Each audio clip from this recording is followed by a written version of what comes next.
year. And actually, I wanted to have Mrs. Tull come up too, because she assisted me and helped with all of Engineering Day. She went with us and helped with all of our trainings and whatnot. But well, let me give you a little bit of background about the day, and then we'll talk about the special event that happened. So can you go to the next slide? I'm not going to read the whole thing. These are just my notes, so I didn't forget because I'm tired. So Engineering Day is a special day where schools from all over the area come together and students are given a STEM competition to do. And each year they have to complete an engineering challenge, and they don't know what they're going to get that day, what materials they're going to have to work with. It's kind of like a surprise. They get like this box that they have to open. And they have a set time with a big giant timer on the wall that's kind of stressful that they watch count down as it gets closer to the time to be up. And they have to work in a team to complete their challenge that they've been given. And this year they had to create a Rube Goldberg machine that had to ring a bell at the end. And I've been to this several times and they've never had to ring a bell at the end. So I thought, oh, that might be tough. They've always had to get a ball through to the end. And this year they changed it up and they had to ring a bell. So they also, during that, they have to report, and they have to write a report and write down a detailed list of every step that they had. And then they have to present their machine and answer questions and go through a judging process too. So that's what they did. Our teams did. And in preparation to get ready to go, I have the luxury of having some really great new stuff on our third floor that helped out with the preparation of all of our teams. So I gave them the option to use their activity time for the month of November. There was on a rotating basis that was like 2 times a week that they could come up and use their activity time to work with teams to practice using some of our materials. One of them is called a chain reaction set. And it's like building a Rube Goldberg machine, but it's a whole set in which they have to complete challenges in a certain order. And I thought that was a great way for them to get a feel for what one step in a Rube Goldberg machine could look like. And so they did that for several sessions to gather ideas.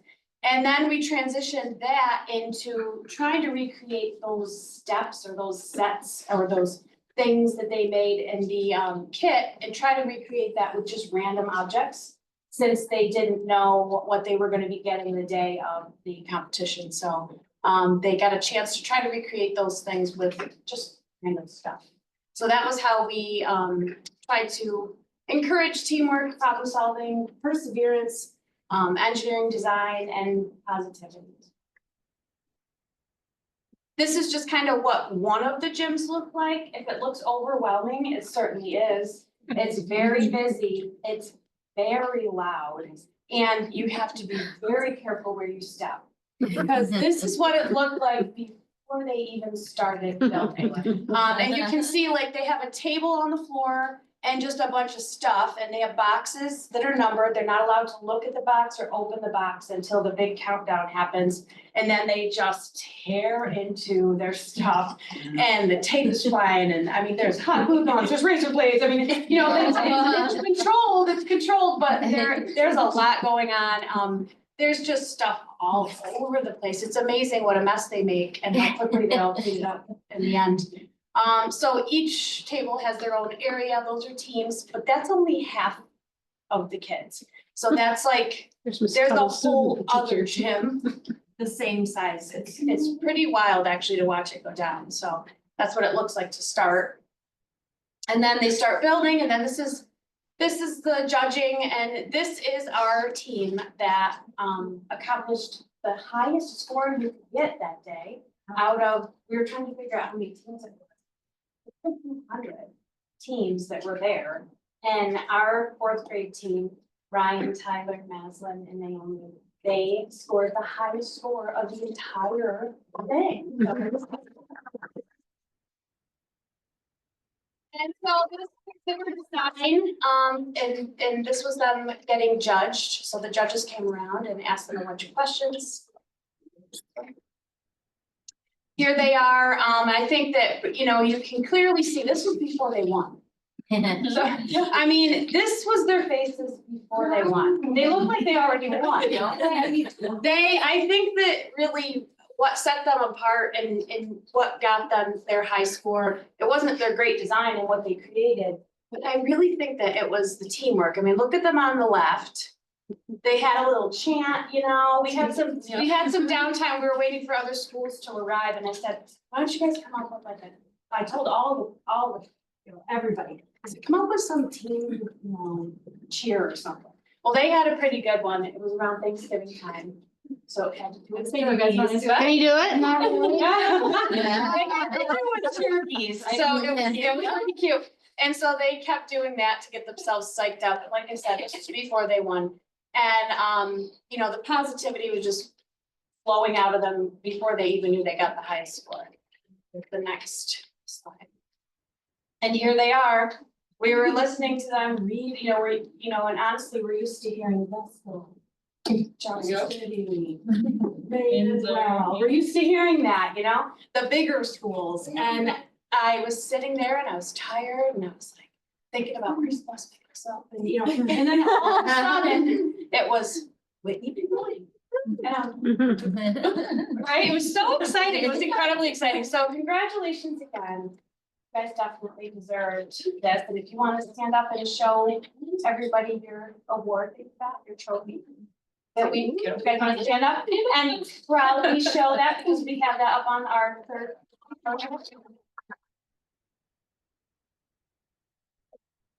Thank you guys for doing really good about your activity times too to get ready for this. So you can't even tell us what the cheer sounded like? You don't have to do it. Can you tell us? Okay.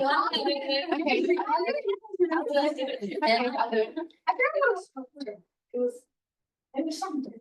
It was 1, 2, 3, turkeys.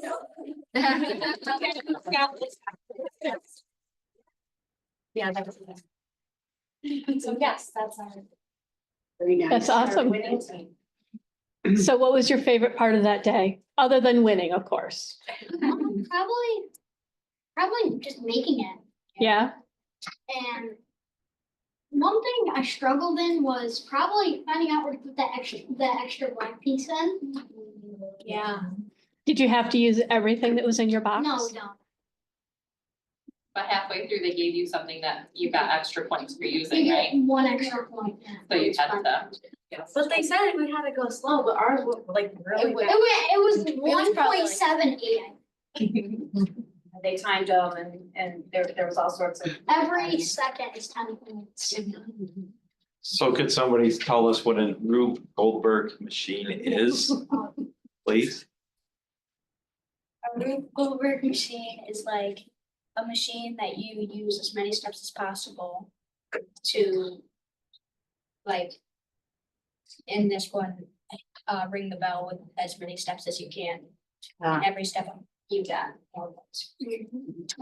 Multiple step machine. How many steps did you guys have? We had, so let's think. We had the little, roll. I only made the ball holder. It was like the ball holder, then the.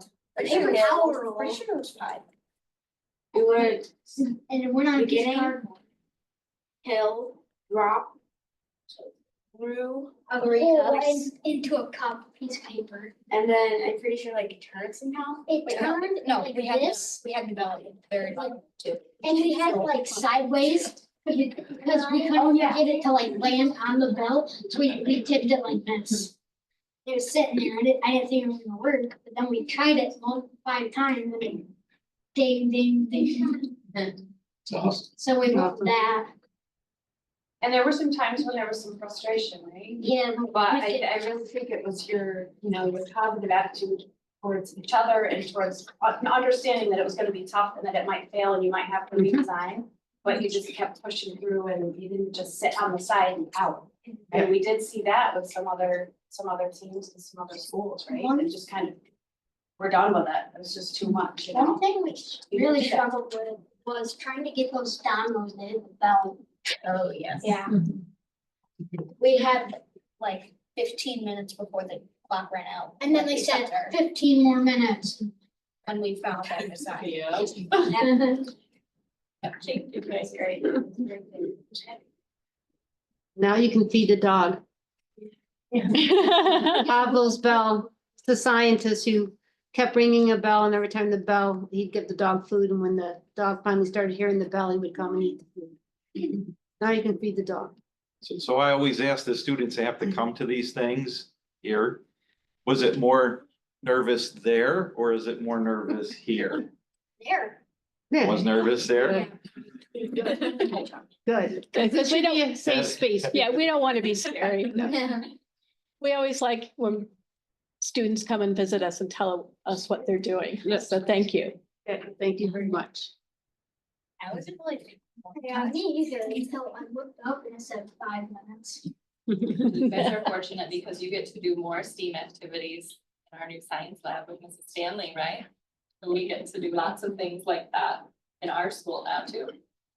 Maybe we should get Mrs. Stanley to do a little workshop for us at our retreat next summer and have us build something like that. Well, that'd be fun. Are you enjoying the new classroom? Good. That's what's important. It's been a long time since that third floor has been really used. We're very proud of you and for not giving up. Yeah. Doing a great job. It was worth it, wasn't it? And I don't know if any of their parents are back there, but congratulations, parents. Too. How about a round of applause for the awesome team? Yep.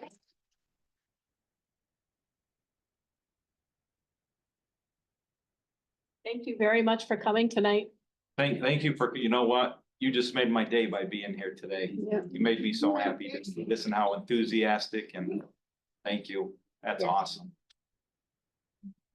Thank you to Mrs. Stanley and Mrs. Tuttle for making this Mhm. happen for these guys and all the other kids that participated. So it's just a really, really cool experience. I wish everybody could go. Yeah. I wish the whole school.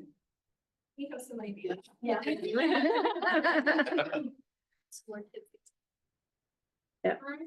Have a good night. All right, thank you You all. don't have to sit through our boring meeting. Unless you want to.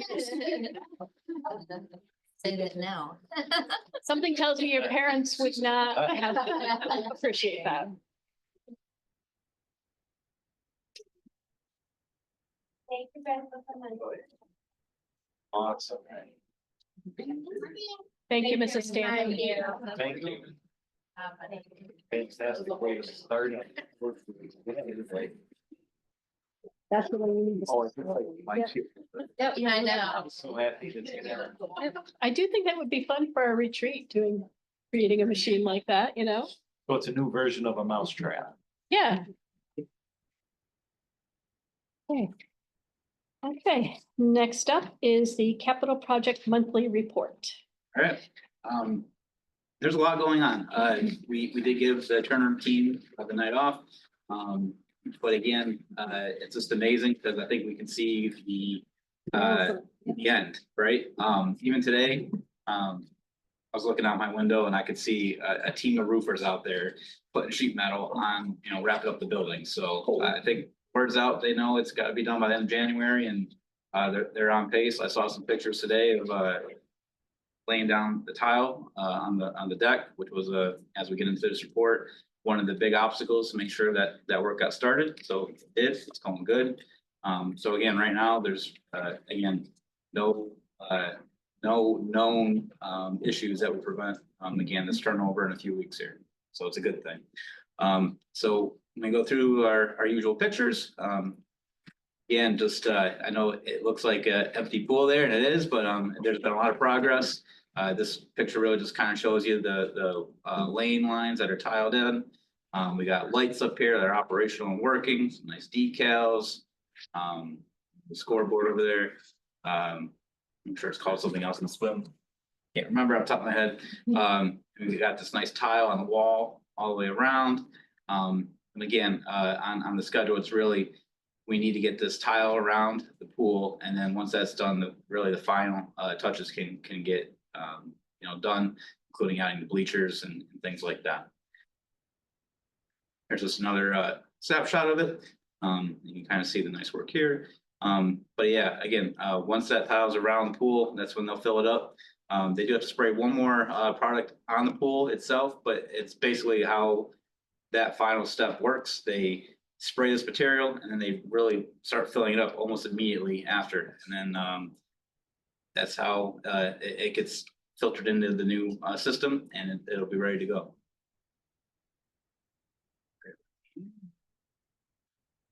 This fun picture, it looks like a fabric in the ceiling. Well, it is. It's kind of cool. Instead of the traditional ductwork, which is the big, circles, this is a fabric duct. So you'll see when the system's running, it'll expand out. They went with this design really for, again, one, the aesthetics of it being in the rafters, and again, just something to make it a little bit different, stand up for Whitney Point. They said it would stop it from rusting as much too. Yeah, Yeah. yep, that's great. I would imagine Thank it's a little quieter too, because it doesn't have. Completely. I haven't heard it turn up yet, so I hope. But yeah, I think that's pace for this week. I believe they're gonna fire up the dehumidification system and make sure that gets commissioned and running smoothly, which I believe it will. This is a snapshot of inside the locker room. Again, you can kind of see the nice new lockers here, nice tile work throughout. Really, I don't want to undersell it. The amount of tile work in this new pool is amazing. Again, they got the banner all around the wall, the new tile go on the floor, and then the locker rooms, you see the tile up above, and then again throughout the locker rooms themselves. Just the lane lines are tiled, or is the bottom of the pool gonna be tiled as well? Just the way. Yep, thank you. And the rest of it's gotta be painted still though, right? Yeah, there's a Finish. term for it, but yeah. And this is kind of a little bit of a different look, that was filling up at the pool. We originally had this cloud ceiling installed, as part of the new pre-K wing.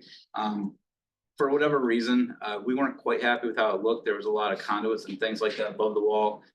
So we worked with the design team, and we came up with this solution, which I think looks really good. But it basically hides all that ugly conduit up above. And again, we have this nice new look where you can really kind of, see the cloud ceiling, and again, it just aesthetically looks way better. So that's just a little work that was done over winter break when, it was nice to have that 2 weeks off because those contractors, they really were working to get things done. I will agree, Zach, it looks better, just the image, but I know what it looked like before, it was Yeah. kind of ugly. Yeah, thank you. We thought so too. Project concerns, kind of as I was saying a little bit earlier, this was the biggest concern last week when this report was compiled. And it was timely installation of pool deck tile, which again, they are on it and they're working on it, just like they were supposed to. Concerns, again, you always got to have, the what ifs out there. Contractor manpower, schedule commitments, start of commissioning pool equipment, which again, we're hoping this week. And then, this punch work stuff kind of, that'll linger, but as you know, that doesn't prevent us from occupying the space, just like the pre-K rooms and the third floor at the TRA and the field, we can still work around that stuff. Workforce metrics, one that's not in here, but we just had a meeting last Thursday. Every 2 weeks, me, Joanne, Shannon, and Scott McIntyre meet with the design team and the construction manager, and we have a construction meeting. We talk about all the issues and make decisions on moving the project forward. That meeting last Thursday marked our 50th contractor meeting, which was a big number. I think, once you saw it on paper, like, oh my God, we've had 50 of these things. Like, this project's been going on for a long time, 2 years almost, right? But the end is near. As you can see, we are halfway through January and we're still thinking this is going to be done at the end of January. So that is a major milestone. All the other great work we've done, again, not to be really forgotten, but part of this product was, the amazing multi-purpose stadium that we did. There's been a lot of improvements around here. Product budget, again, just recap, but you can kind of see approved change orders, a little over $1 million. It's on par with the project of this size. A variety of reasons, some design issues, some, things we had additional funds that we added on as a change order, like that cloud ceiling where we had a little improvement upon it. Unencumbered contingency, again, this number is kind of a moving target. Well, as we're about 2 weeks out with the project, being at 6%, it's a good thing. We don't have any issues with that number at this moment, not being able to finish up the project. contractor payments to date. And the biggest thing here, I mean, we're 96% paid out here. A lot of what's not paid out is really retainage. Typically you keep 5%. Some of these other contractors are so far done with their work, we've even started releasing some of that retainage at this point. So we're in a good spot.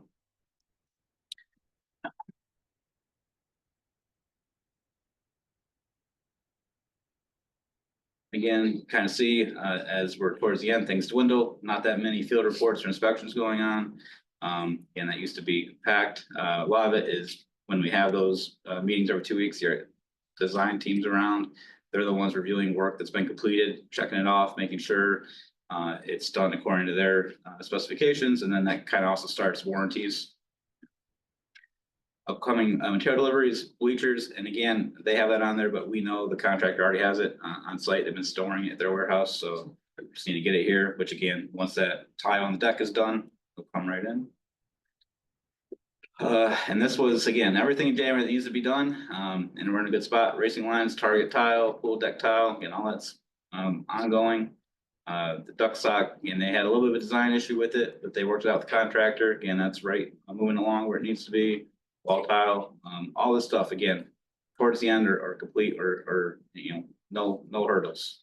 Pool locker rooms, again, really punch list at this point. Again, just a few small items at pre-K and the TRA. And those are the lingering things where, the contractors have so many man hours or staff available. We have them go all in at the pool over break, really, so some of those other things, they'll get to. But obviously we knew the pool was a priority. So there's a guarantee it'll be done at the end of this. I don't month. guarantee anything, Molly. We Well, are I in know you really don't good shape. guarantee it, but Yeah. yeah, and I don't understand contracts. I mean, I'm completely ignorant of that stuff. But is there a certain number of extensions that they're allowed to have with these deadlines? And are there any repercussions?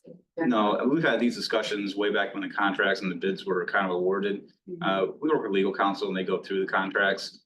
There's really, what it ultimately comes down to is you can put in the contract documents a penalty phase if they don't meet certain things. The problem is you're gonna see that on the front end of their bid. It's gonna be significantly higher, and a lot of contractors are nervous about that because there's too many unforeseen conditions. Coming out of COVID, material shortages, pretty much everyone agreed, including our attorney at the time, that it was better not to do that and to kind of more have it go out to bid and see what you get, right? It's always stuff we look at, but in reality, that was kind of thing that we debated, and that's the route we went. Obviously, for the most part, pretty much all the other items that were on the schedule were delivered on time. The pool is a big one. It is a massive reconstruction there. Supposed to be done in August. We're a few months behind, but at the end of the day, we're still hoping we're gonna have a whole second term in that pool, the students. So I'd rather they got it done right. We got a good price for them to do it. As opposed to, God knows what could have happened if we put those, conditions in the contracts for the bid up front. A couple of things, again, you can just kind of see, RFIs, these are questions from the contractors. We have none open because again, it basically shows you we're at the end of this project. It's good. Punch list, that's something we always kind of keep an eye on. Again, this could be everything from, spot touch up painting or, missing an item, an accessory here or there. There was over 492 items so far on the architect punch list, and they've already closed out 402 of them. So it is, good shape. Jumps up over here. Again, just talking about overall, remember the project referendum was about 27 million. But then we added in the pre-K, so it was around a $29 million project. We paid out $28 million in work so far, which again, substantial investment. And as you can see, some of the good stuff we're doing with that third floor TRA. That's it for the monthly report. This is a few of the change orders. They kind of group these together, the smaller ones that come through. Nothing requires board action tonight, but more of an FYI. So these were both contractor upstate. One was at the pre-K. This was when they were making the building. There was a section that really the architect design team wanted to increase air barrier. So we had to pay for that. And then, again, this was the cost of that additional ceiling around the cloud, which was actually a pretty good price because we explored a few options. There was one change order, and then this other one was that TRA cost trade-off between 2 and 3 floor passes. Some kind of issue. I don't know exactly what that is, honestly. Provide framing. So we originally got drop outlets for electrical power in the steam room, but what we really wanted all along were these cord reels. So we did pay a premium to get that. That's typically what you see in these steam areas. Instead of just hanging down all the Yeah, time. it'll be Yeah. way more useful.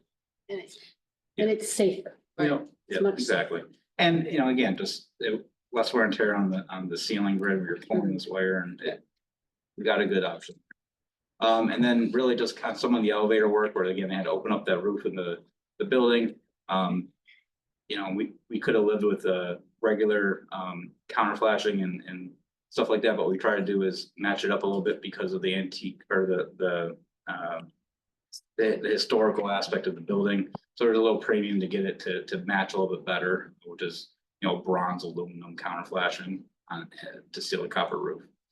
So again, the actual specs call for a lesser product. We wanted to make sure it was up to par. So those were the change orders, just so you guys are aware. And again, that goes that number we had. So the elevator's working fine and it's It's doing still, everything. And all the elevators seem to have an issue here or there, but for the most part, yes, it should be working. Okay. We're having an issue with the elevator from the first to the second floor Original right now. Elevators. So we've had, elevator people here quite often, first few months of this year, but yeah, we're working out the kinks and we're good. because I know that was one of the other things, and then that also ties into being able to utilize the third floor. So Yeah. that it's more than, Yeah. so no, it's good to hear. And they were able to repair, fix whatever the leak. Yeah, That yep, was, and that was part of that The of that change order there. flashing. Yep. So since they came back out, sealed it up, we haven't had any leaks that I'm aware of. This yes, definitely. So Zach, sorry, Tom. That building is. So I know, so this is all good. I know that we want them to be able to use the pool as soon as we can use the pool. Is the products already been ordered for the use of the pool? Are they hiding someplace? Yep, we've been working with Jessica Atwater, who's, the assigned lifeguard for the district, and Murphy have been involved. 2 years ago, Jessica Atwater gave me a very detailed list of everything we would need. We bought the majority of that over summer. We have it in storage. There's gonna be a few things I'm sure we'll Right. realize, but some things are included as part of the bid specs for the pool contractor, safety equipment, things like that. Mhm. We bought some really nice benches to go along. We really kind of took the approach of having such a brand new space. We didn't want to put some of our older, Right. damaged stuff back in there. We wanted all new, so we really kind of had that mindset. We had some advantages of remaining stimulus dollars left, so we bought a few things through that, but I think on that first day to open it comes up, it'll be pretty impressive. We talk about having some kind of opening. Ribbon cutting. Of course, we don't know the date yet, but I'm sure we'll let the board know when that is. That's good. Yeah, thank you. thank you. Any other questions from the board? Okay. Do we have a need for an executive session tonight? We do, just briefly to give you some information about the things that you're gonna act on. Unless you wanna change the order, do you wanna do the presentation first? We can do that. Sure. And then we can go to executive session quickly, because we have to walk all the way down the hall. That's fine. So we will do our presentation.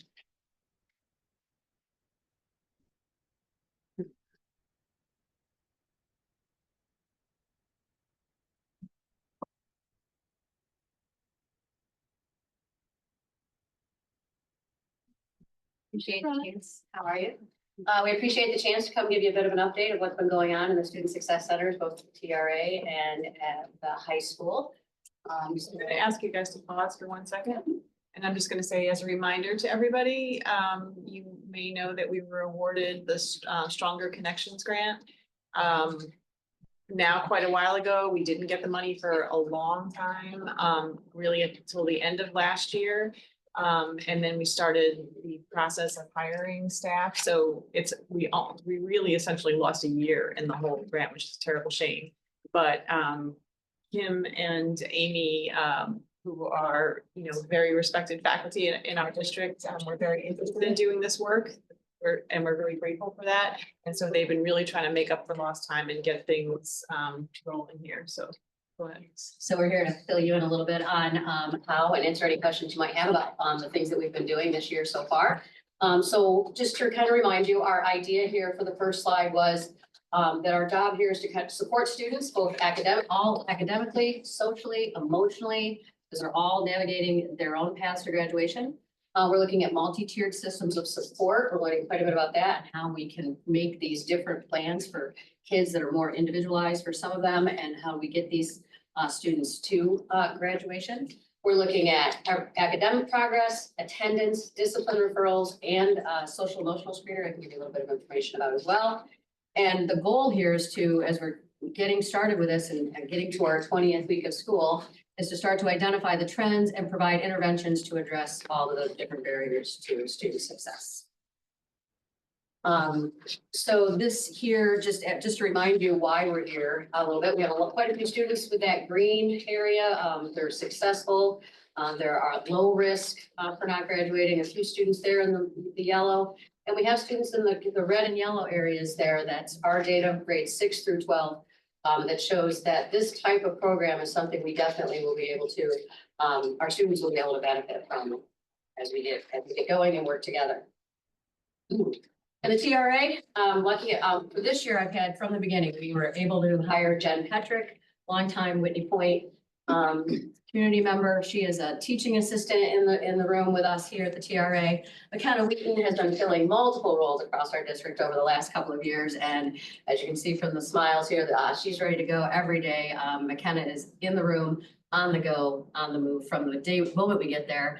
And Amber Robertson is counselor. She goes back and forth. Her job is pretty tough. She goes back and forth between the TRA and the high school each week as we go.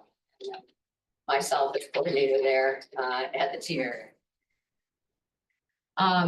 So just a little bit here, the word cloud shows us we're really working on, I found it's really a lot right now to try to get the kids to focus on being successful, to make connections to school. Their mindset is just so key in helping them to believe that they can do what we're asking them to do.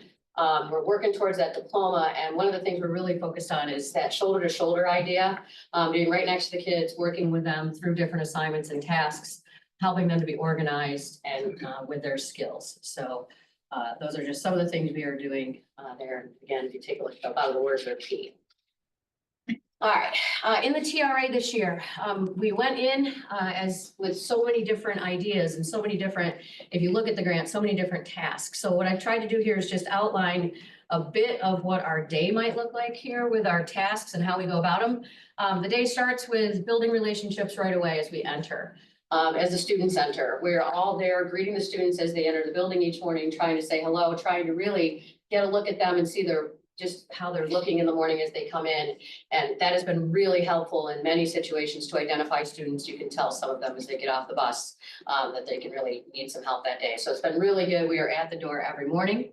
We're collaborating with building administration, all different levels, pupil services, grade level teams to get the information that we need. A lot of conversations. It has been really neat from going from classroom to now going to the position that I am in to now being able to go back and talk with peers about ideas for student success. Again, the academic, we're using real-time academic. I have to say now also digging in from the administrator side, kind of a school tool, being able to see all the data that is there is just overwhelming. But one of the things we did find is we have access to essentially real-time grading. We can see the kids' grades every day and how they're doing. And that allows especially McKenna and Jen, who are on it every day before we leave, picking those kids that they're going to see the next day to come in for some grade recovery, working on assignments they might have missed, catch-up work of absences, or just assignments that they just didn't get done during class. And again, working with organization to try to help them. We've also, the next 3 areas, we found out we're really big again with helping students with their mindset. The Student Success Center has been used many times for a location for mental health breaks. Students who just need a timeout, they can stop in. We get a call from admin, we can get a call from teachers to just really, kids who are struggling in the traditional class at the moment, try to get them some help. When it comes to alternative education setting, again, students who maybe have been not able to be in the classroom that day, we are able to shoulder, take a look at their grades. We have a school tool sheet, we call it, where the kids come in. They're able to go through all of their academics, see what classes they're maybe not doing well in. They can give us an idea of what they want to get help with, kind of make a plan with them for the day, so that any day that they have to maybe spend not in the classroom setting, we're able to be connecting with them. Which again, as we get to the restorative piece a little bit later with the circles and that, it helps to build that relationship we're finding with the kids who maybe are struggling with making some good choices during the day. We're supporting, again, the students through supportive, restorative conversations as they navigate their daily decisions in the classrooms, in the hallway, not really playing the discipline role at all, but once they have those discipline consequences, being able to sit again with them and have conversations and make sure that they're hopefully going to make better choices later. And what we're starting to really get up with athletes is some after-school tutoring and even restorative sessions if it's not working well with them during the day, but mostly the tutoring right now. Being able to work with athletes and academic eligibility during that time in between school and sports practices, or even for a few kids, if they need a little bit, 20 minutes out of practice to get something caught up, we can do that as well. And then also the drama club students, we haven't been as successful with them because, man, that drama club and going in there, that's a little harder. Their practices, the kids are rolling on and off the stage, and it's really hard to we found really hard to grab them. But we did, both Laura Beth and Kay Lafferty Wessler were both very receptive to us trying to help a few of the students that were struggling academically during the drama. So. In Telespark, there's a lot, again, of information in Telespark. And one of the surveys that came highly recommended is one called the Scholar-Centric Resiliency survey. And it's one that we have given right now to our 7th and 8th graders. One of the things we need to do is we need to also really look at the ways to make these surveys really more reliable in some cases, not have students be click happy. But we have, for some of them, been able to see some of the kids you can see here. They'll show you students who are 80% at risk or more to not graduating, 70 to 79 and 60 to 69% at risk. There's a lot, again, of information there. They have different subsets of information, looking at kids' ability to feel successful, the importance of connection, for example. And one of the big things they said that across the country they're looking at is students' level of confidence. And we did see that as well, that they're not extremely confident at this point. But until we can meet with a few kids, I've asked some of the kids if they really felt like that day they did well. They don't want to go back and look at another 100 questions, but they did say that the ones that I've talked to so far, that I've had a chance to talk to, said that they did feel that they took a few seconds for every question and looked at them. So it's not surprising some of the students that we're seeing daily and that we see maybe on the survey did not, showed us that they might be a little bit at risk. And there's just a few pictures. We had some students, our staff is not really into having their picture taken a lot, but we did manage to get a couple of pictures of our class. And we are able to, as you can see, we have the lab table there to the right, but on the left, you can see our kind of cool chairs. Kids are liking those. And we have an old school table there that those kids are working at, but you can see some of the new furniture. It's been pretty nice. The kids like the setting so far in the TRA. So moving on to the high school, Kim and I collaborate all the time, in school, after school, on our free time, we're talking all the time about what we're each doing and where we come together. And then of course, developmentally, we will diverge at times with what's appropriate for TRA versus high school. This is our high school staff. So the only person not pictured is Amber, who's shared between buildings, the counselor, but we have Angela Martinez, who is hired as our teacher, Sue Neville, who is hired as our TA, and then myself as the coordinator. And I have to say, we were very fortunate in finding a teacher and a TA, one with a very strong reading background and one with a very strong math background, who's actually worked in accounting as well. So that's been great because there are times where students really need a lot of support in math, or of course, English, or even global and other subjects that require a lot of that, reading and decoding and those types of things that these ladies are fantastic with helping. I did ask those two to help me with the word cloud to kind of what they view as what we've been doing most to support the kids, collaboration. Of course, at the high school, academics are really key. We do have a lot of tutoring going on, which I have some pictures of as well. And then again, our daily snapshot of things that we're doing.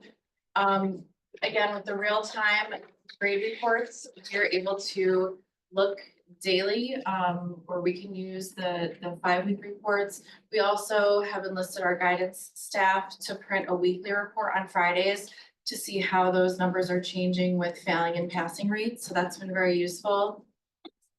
We collaborate weekly with the PPS staff and guidance as well as administration to talk about things that might be happening with their attendance that we can help out with. We've reached out to families, we collaborate with the nursing staff. So we're really trying to get all of these interventions sort of aligned so that we can all work together smarter to help the kids. We have used the Student Success Center as a safe space for our students to re-enter who have been chronically absent.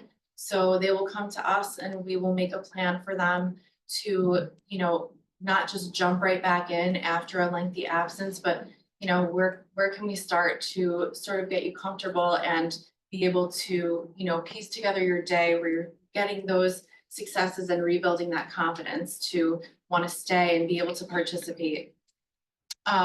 Something really great that we've started are peer driven tutoring sessions. I'm piloting this with the 9th grade students. So we have freshmen that are working with other freshmen to sort of problem solve and plan. And I have a slide of that as well a little bit later. So going along with that, I am working with the Freshman Academy team to sort of transition. We're finding that 9th grade is a very big year and it can be very overwhelming. The expectations are definitely elevated. So that's been really helpful. You'll see that freshmen are coming into our room a lot. Another thing that we're helping with is the IST support process. So we're working with the school psychologist to identify students who they may not be identified for services with a 504 or IEP, but we still can piece together a plan for them if we see that they're falling behind and they don't already get those services. We have a handful of students who are taking Regents in just about a week. So most of them retaking the Regents. So we've been targeting the ones that we feel need it most and really need that support, hoping to boost them into that passing range and get them closer to that goal. Kim spoke to the athletes, so we're kind of on a similar path for, boosting that a little as we go through the rest of the seasons. And then Mrs. Holly and I did a little bit of work around report cards, and that's sort of still in process where we took the report cards and we looked at the comments written by the teachers to figure out really what's getting in their way, or what are the trends that we're seeing, so we can try to put together some groups around that to support the students, whether it's that they're just overwhelmed with the volume of work that they're getting, or if they're having a hard time with organization, so we can group the kids together and offer them the supports that they need there. These are just some pictures of students during study sessions. Again, Kim used that phrase shoulder to shoulder, staff sitting right with the kids, working with them, helping build that confidence and those skills. These are pictures of some of our 9th grade students. The students actually help their peers prioritize their work and action plan around what they need to do first and what's going to be the most beneficial to get them, into that passing range and get that confidence and feel that success. I like the goldfish snacks. Oh, the snacks are key. The snacks are key. It keeps them coming back. Part of my word cloud pack. There. Yeah. We do have incentives and rewards, for kids that are working hard. We of course like them to enjoy coming and have fun too. We actually did a raffle for a 5-week period in the first quarter, and each student that completed work was able to enter the raffle. So I think we had like 170 assignments logged for that period of time, and then 5 kids were able to win a prize, so that was really fun. We do have a lot of kids at the high school coming in for lunch. I think they sometimes like that calmer space to eat and socialize away from the cafeteria. And I think just getting them in during that time helps with that comfort level. So while I might not have seen them to come in to complete work or study with us prior to lunch, they might, start after that because then we've made a connection with them. This is just from our check-in Google form. So you can see we have a lot of freshmen checking in. We have over 1,200 students so far that have used our check-in system. Of course, we miss some here and there when we get really busy. But you can see that we've got a lot of kids coming in through our door, lots of 10th graders. I think the 12th graders there are probably kids that we've been helping retake with retaking the regions. And then again, lots and lots of kids coming during lunch. Plenty of kids coming during study hall, and then class with teacher permission. We typically don't take kids out of class, but that might be freshman academy is kind of like the freshman study hall. They do have some structured time, but when they're not booked with a lesson during freshman academy, that would be when we would be grabbing the 9th graders. But I really like looking at this as well because you can see that we do have quite a few kids just stopping by, but then we have about a third that are coming in for tutoring and class work help, 15% planning and goal setting.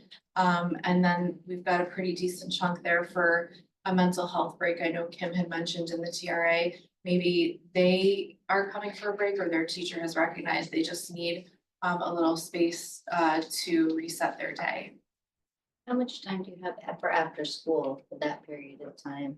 After school, so it's a little different, but high school dismisses at 2:07, and many of the students that stay after at the high school will take the bus that comes for the CEA students if there's room, and then Mr. Wolf can approve a bus pass, so that would be like a little bit around an hour or so. But again, like Kim said, with the athletes, those times can vary depending on when they're.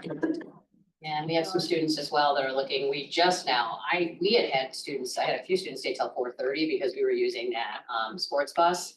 But just in Yeah, I was recent, wondering if they use the sports bus. in recent conversation, because that's a long time when they've been there all day. And so we've done that a few times, but really, I like the idea of maybe bringing our kids, even having them ride the A bus up here, just like the athletes do, going into the Student Success Center up here, working with them and then getting them out at 3:30. That That's would be a a good little idea, bit yeah. better time. Good use of transportation. Yeah. Yes. Yeah, and I think, if there's room, it seems to work really well. The time seems to work really well. And you're saying it's not too much of an extension, but just enough to start getting their homework and kind of get a grasp on what they need to do.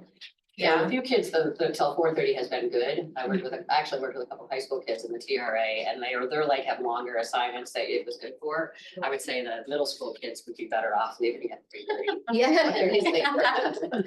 So. So where we're going next, I know Kim had spoken to one of the initial slides that looked like this. We have in School Tool, we have a new platform called Analytics where we can these are kind of sort of separated out. So the chart on the left just shows, it says student risk level by grade. Those are chronic absences. So that's one of the things that we're working on. And the chart on the right deals with course expectations. I mean, that to me actually looks really great, where you have a lot of students that are either meeting or exceeding the course expectations. It's very positive, but you can see that we do have students obviously who are failing or not meeting. So we're almost trying to meet the kids that are partially and get them into passing. So it frees up more room for those kids that are really, really struggling to kind of shift everybody upward.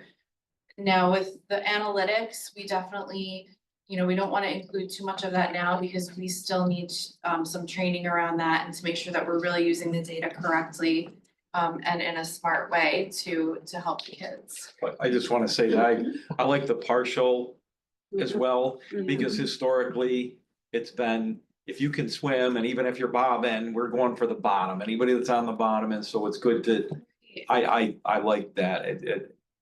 Well, and to speak to that as well, I love using the grade reports for that because it's key where, you know, a kid might be at a, you know, a 60 or a 62.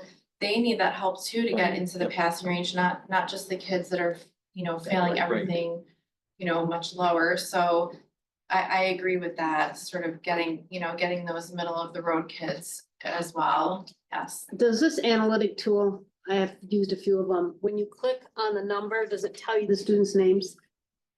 To my, it has not. There are other charts that Right. you can go Yeah. to. I know I was just asking today because mine, for some reason, isn't giving me the names on some of them. Mhm. But there is a way to get to the specific names. It will give, and actually, and I'll actually get the next slide, it's gonna get a little bit into more of That that. just, it just helps to make the movement so much faster. Right, so, because now if we go to the next slide, we'll talk about where we're going next, the TRA in high school. So now the goal is, after we spent 15 going on 20 weeks of looking at the daily reports, and as you said, how do we now find those kids that we can really, really make that progress with and move forward? So the MTSS structure, this is really specific right now to the TRA. To the right is the student success team, because we're gonna be playing that role as we go up, but you can see at the bottom there, we have the grade level teams, the faculty staff, because every person in the building knows these students, so we can talk with them, the grade level teams, and the interaction. One of the really good things in the TRA is that Jen and we have it really nice down there with Jen and McKenna. They know those students. If you know me, in my experience, my students just went to the high school, so that's actually the area that I'm weaker at right now. I have to get to know all of these kids because my loops are all up here now. But we have those to help us at that level, just start identifying students. We have the TRA Pupil Services team. I meet with the guidance counselors if they have time. Every other Tuesday. And then we go to what we call the PPS Plus team, which is, as Amy was saying, each building has these, but ours, for example, met today. And that the Plus team is everyone from someone from the nurse's office, the guidance counselors, the social workers, the community service workers, the different community service agencies, different people from the agencies will be there. Admin is there, the different levels, Amanda, Matt, Trevor are there, all of us there to talk about each and every student. And then once we have that working, I see it as working with the building admin and the parents and the student success team to then come up with more individualized plans for certain students. And if you go to the, not the next slide, sorry, because I didn't put it in yet. I'm working on a rubric. That is the next goal, is to make it so that there is a rubric that considers the attendance, the discipline, the academics, the 4 different categories, the IntelliSpark information, and actually gives us scores so that it's not as subjective. I mean, we're sitting around tables all the time talking about students that need help, looking to try to really narrow it down to some students that we're going to be able to move forward in the year that we have left. And then moving into next year, because in our building, we're working with grades 6, 7, and 8, and here we have 9 through 12. So definitely that's where the high impact tutoring sessions come in. Right now, we are tutoring every kid and helping them, but these sessions would become more specific. Something we wanted to make mention of was starting the year off with our Sweethearts and Heroes presenters. Came into all 3 of our buildings, and they then came into our classrooms and did some restorative circles with the students. And it was just a fantastic way to get students coming into our room comfortable and familiar with the space. You can see Molly's in that picture. We have administration join us. It was a fantastic presentation. I think the students absolutely loved it. And I know Molly and I talked, we weren't sure how the circles would go over with the older kids, and they absolutely loved it. So it was a great way to start our year. And we're going to be continuing with those presenters. Joanne has them coming back on a voluntary work day with Lunar New Year for staff that want to participate in more training. Yeah, and I would say the circles here, I don't have a picture of the circles. We participated in the circles. We had 4th and 5th graders were in on the circles as well. That was my circle, and there was not a dry eye in the room. And again, the questions were not intense, but you ask a kid about their superhero, and next thing you know, they're telling them about every family member that it's just like their superhero. And at one point, McKenna's sitting next to me, and the kids were just, you hear this And they're looking at it, they're just like, oh my God, who's your superhero? And the one kid gets up and goes and gives the other kid a hug. I mean, it was just absolutely, it was really beautiful to see the kids do that. So to have them come back, when they come back with the training for the teachers that are able to go on the lunar day off, the lunar New Year day off that we have, those leaders from the Sweethearts and Heroes will be coming back to work with them in their classrooms. And help them to also bring the circles into their rooms, and that'll be the way that we can really get that started in our buildings. So not only restorative, but also proactive circles to really try to get to, and you have those in the classroom to connect with the kids first. So that hopefully the restorative ones won't become as necessary. Do you think some of the high school students might remember when it was done a little bit about 3 years ago, 4 years ago in the middle absolutely school and do. it's coming back? Yep, when Mr. Whalen was our president. It might be a better option, but I'm sorry. No, but- I absolutely think those students would remember, and particularly, coming through COVID and working through all of those things together. I think because those students are now upperclassmen, so I really They're probably do think, feeling good that they're getting to do these things again and Yeah. stuff. I do think that they connect with it. So I just want to say thank you. Two pictures. The one on the left is one of our students. You can see there that she is smart and loved, and you are brave. Something again, we're trying to get these kids to feel it. She just had some of them not really good days. Still able to come out with that idea, and she would not let me take the picture unless she said I used it in the presentation. The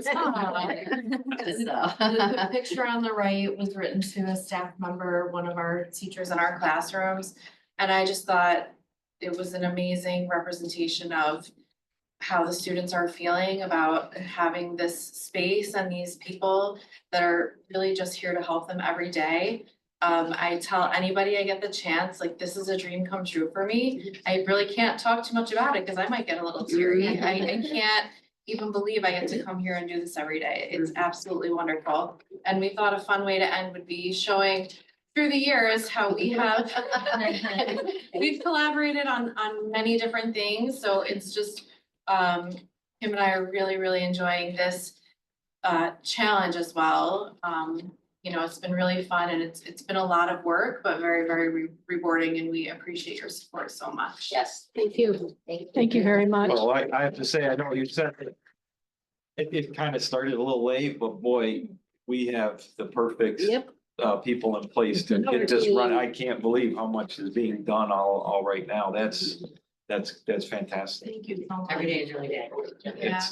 And just to know how much you're doing, how much stronger and how much more resilient the students are gonna be, and just how much better off. So that just makes a better community. Thank you so much. Thank you. Thank you to Joanne for writing this grant. I mean, really. And this is just another level showing how special Whitney Point is, that we're not just another small town rural school. So Joanne, I know we lost a year on the grant. Did we lose the money? No. So are we gonna be able to do this? Trying. Okay. Yeah, I'm still kind of hoping they might extend it because there was another grant at the same time that came out that they did extend the timeline. So I'm still holding out hope. That would be wonderful. Yeah. But it's supposed to go through, it's because it's actually federal dollars, it ends the following September. So we'll have all of this year, all of next year, and then run through September. Oh, you guys can work all summer and do a summer thing, can't you? Yeah. It's worth it. It really Get a is summer in every day. between. No, Great, thank you. Yep. Thank you. thank you. thank you. Thank you.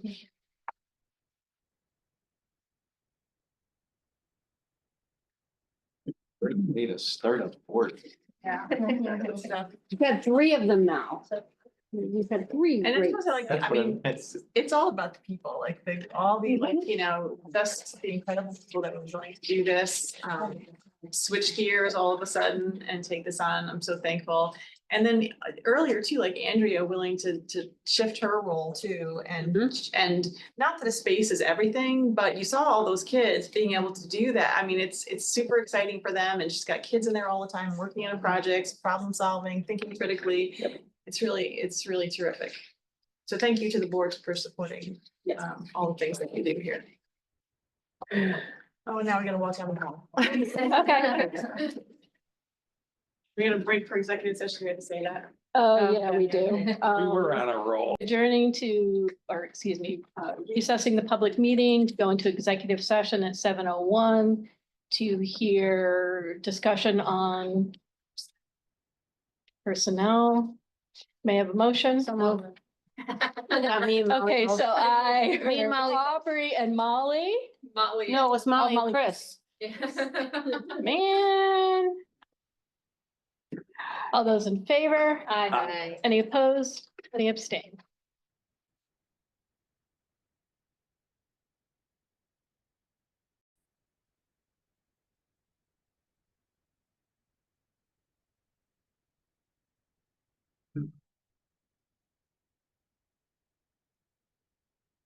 $7 when my computer's not trying to.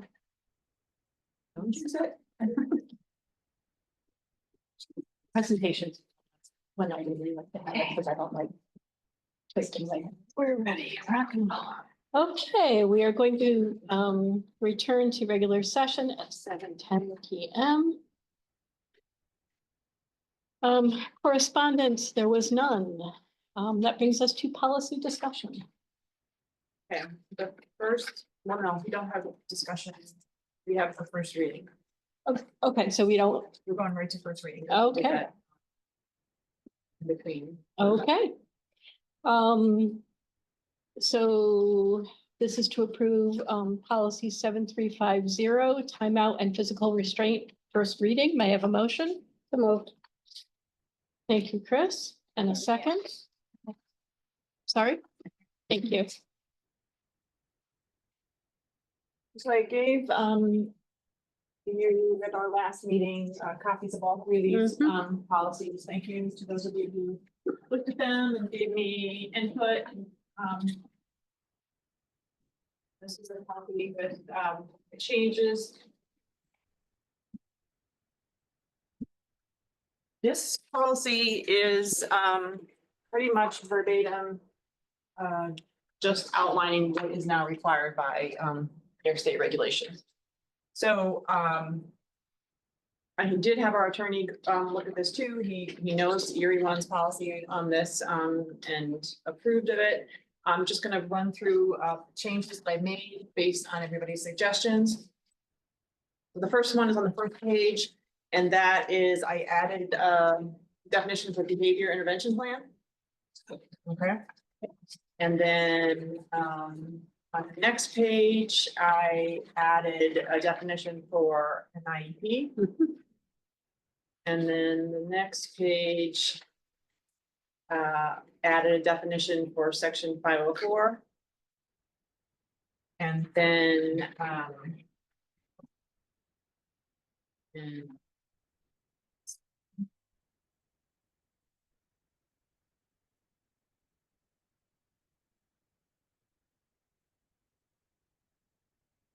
for this This would be a 2025 policy. It will be, yeah, the date will be changed. This is when we originally, I handed it to you. This is December. Yeah, it'll be, the date will be corrected. Was it his, her in this? No, I don't think so. No, I don't think there was in this one. Yeah, okay. All right, so did you, have any other thoughts or questions? I know there was you had a question also about, mechanical restraint. Yeah, it was more about, you have the definition is at the beginning, which is fine, mechanical restraint. But then it says notification following the use of timeout, physical restraint or mechanical restraint. But it actually doesn't even mention mechanical restraint after that, does it? Well, it's only in that the notification requirements are in place. It's in that section. Notification following see it use of right there. timeout, physical restraint and or mechanical restraint. So a mechanical restraint, I think it just, it Yeah, I depends know on what where it you, is. so anytime that you use that, the family needs to know. Right, Essentially, so that's why it's listed in the, but it's, it's not something that you would use in an emergency, whereas a physical restraint would be. I just didn't know if the title would confuse somebody thinking they should be trying to find mechanical restraint there when really they don't need to find it there. But they do, but. But they need to know what it say- is. Yes, and we Yeah. need to list the fact that you're supposed to be notified, just Right. like. So speaking of notification, not that this is a big issue or anything, but on page 5 there, parents or persons in parental relation, should we leave that like that, or should we go back and like, should we change it to legal guardian like we have in our other policy? Should we be consistent, or does it matter? That's all. Well, I think, yeah, I think that's a fine idea to be consistent. I agree. And I just had a question, this is just a question, on the record keeping. Is there, a time, a period of time that we are required to keep those, documents, the records, you know, for legal Yeah, so- purposes? Yeah, And so should that be listed in this policy? that's a separate requirement, like there's record keeping requirements that are given to us for all different kinds of records. We also, they're gonna be kept into eternity because we have to report all of it to the state also. So, I mean, it's 6 years for most things that we have to keep, and Yeah, I mean, the state issues, it's like a 400-page document that lists every possible record, and that's what we keep in our records room, or all those things, and we're pretty good at going through, labeling it, and cycling them out. And it's better to not put the times in individual policies, knowing that those can change. And it does change. We've seen it change at the college quite often. Okay. And so this way, you know that there's that document from the state that you have to reference to see how long you have to keep it.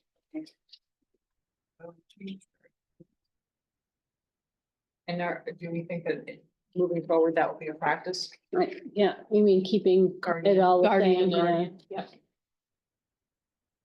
This makes it easy.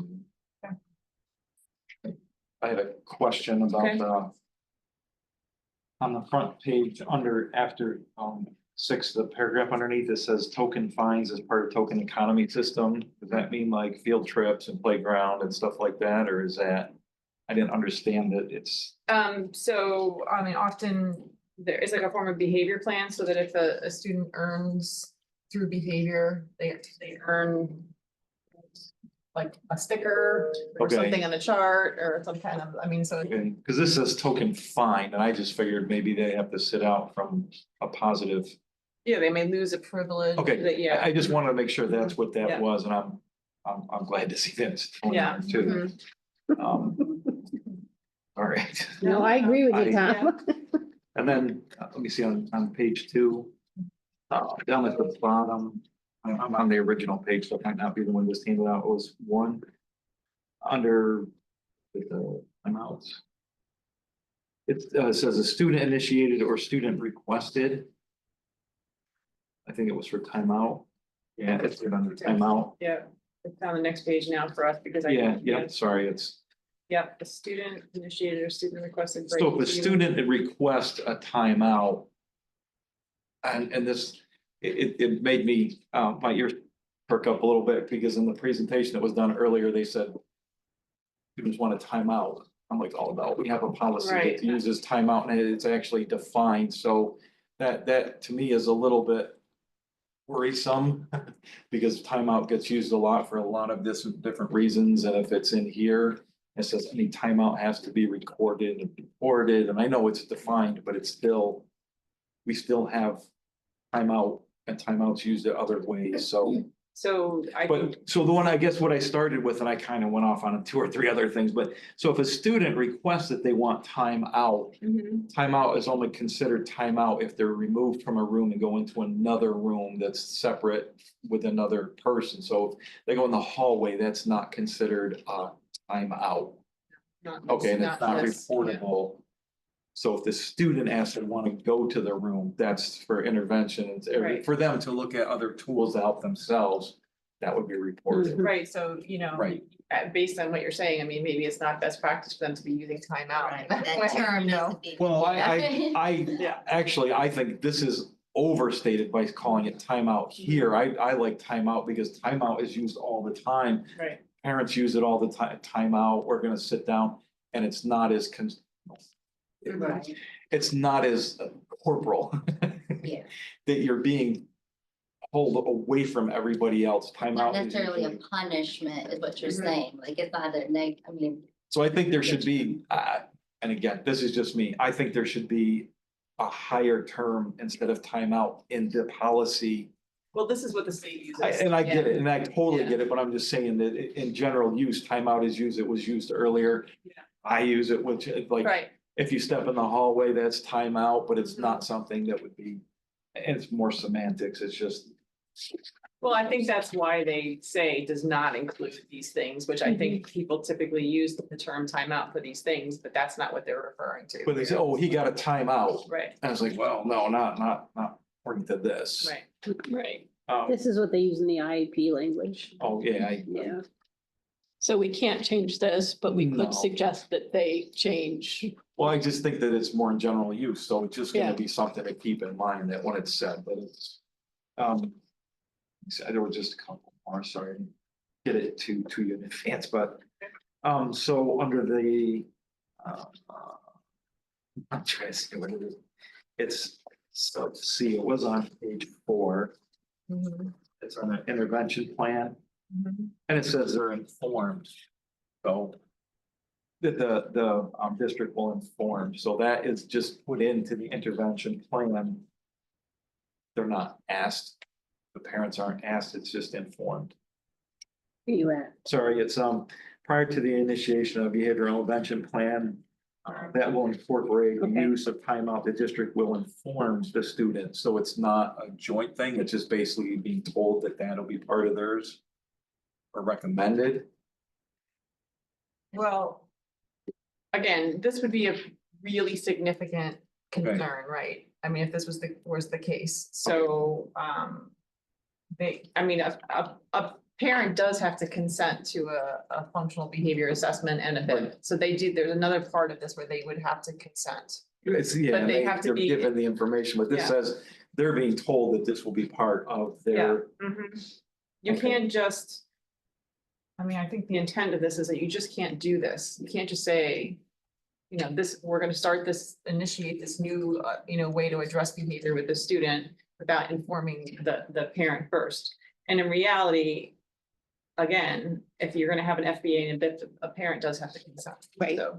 And that would have been prior Yeah. to this, It would have been them being B. told, it would have been Yeah. brought up prior in a meeting, okay.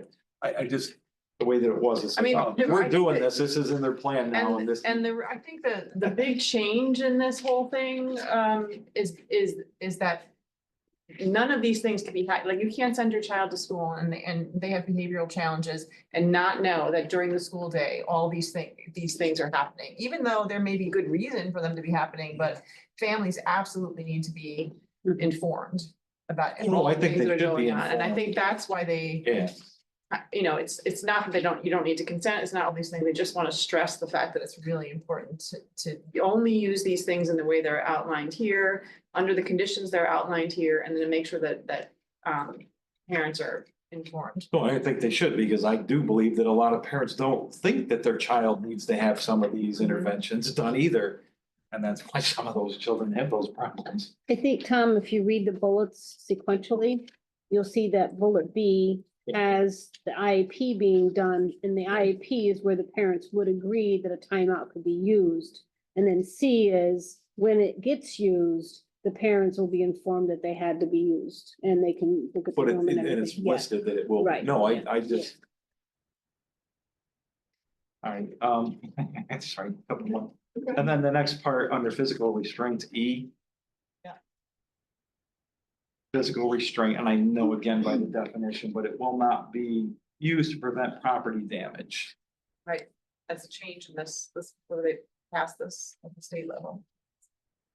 Personally, I disagree with you. Yeah, they. I know, That's the big change, it's exactly what it says there, only when there's imminent danger Yeah. of serious physical harm to a student or to the student themselves or others.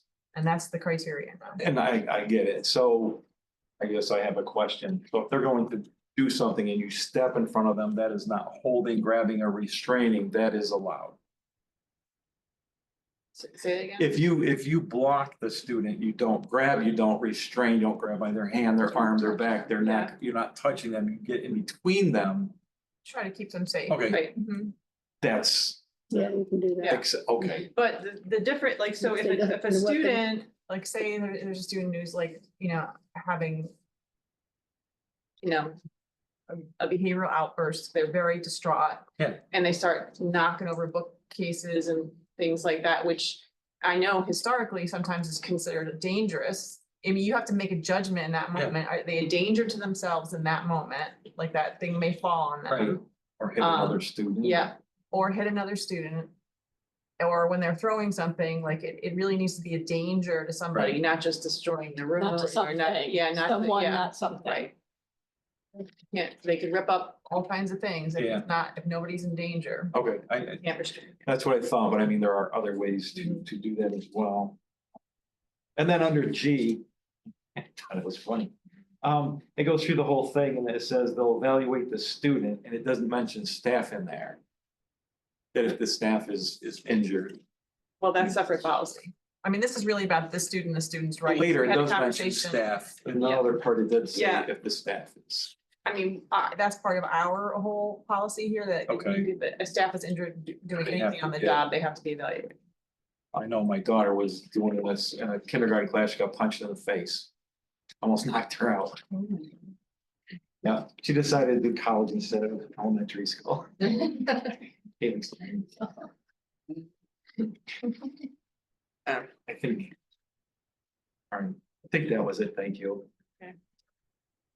Again, I just wanted to clarify a couple things for everyone. Any other questions from the board? I've got all mine.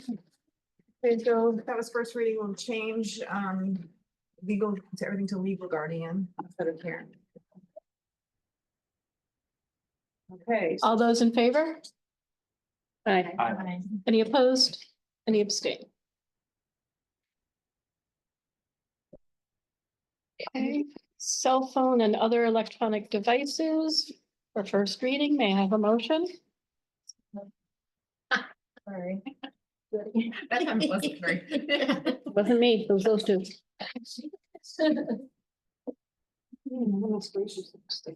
I love the giggling though. I put Molly and Aubrey, but you can put it in any order that you would like, Stacy. This policy, as I take the packet from last time, we had a very old policy. Listed all kinds of ridiculous things that nobody uses anymore. And some things that were incorrect. And we do need to have some policy because other than the instructional day phones, kids do have phones. So we have to have some expectations about behavior, they have them on the bus, they have them in the after school. So just to go along with the harassment policy that we worked on, a little while ago. Specifically, these things, which is a very dangerous territory now, people taking videos of people, making deep fakes, all of those kinds of things. This policy is designed to address those things. The changes you can see are highlighted there. Chris suggested we be consistent and use Board of Education instead of just board. Changed, I think it was said handheld something, but we changed it to all electronic devices with communication picture taking, video or audio recording ability. Thank you for the correction on harassing. Aubrey changed her to their. And, oh, the one thing it says violations and it says any electronic device not retrieved within 30 days shall be subject to disposal. I question We that. don't do that, never, kind of never really happens, but we don't. But it also says with and not within. Yeah, I mean, do you have electronic devices that don't get picked up? No, it doesn't. Yeah, my only thing would be. Yeah, is- one. That's gonna pick up in probably 2 months, and I just have it in my safe, just in case, someone. Yeah, I mean, I can't imagine that we'd have so many that we wouldn't keep them until we were absolutely sure that the family wouldn't want them back, and we have no reason to not give it to the family. That'd be my only issue, as long as the family is notified that it's there, because Yeah. what if a kid takes something and they don't even know it's missing? That'd be my only issue, that as long as they're notified that it's here to be picked up. And, I just noticed this. Yeah. We are using the word parents in this policy. We'll change it to Yeah. legal guardians also.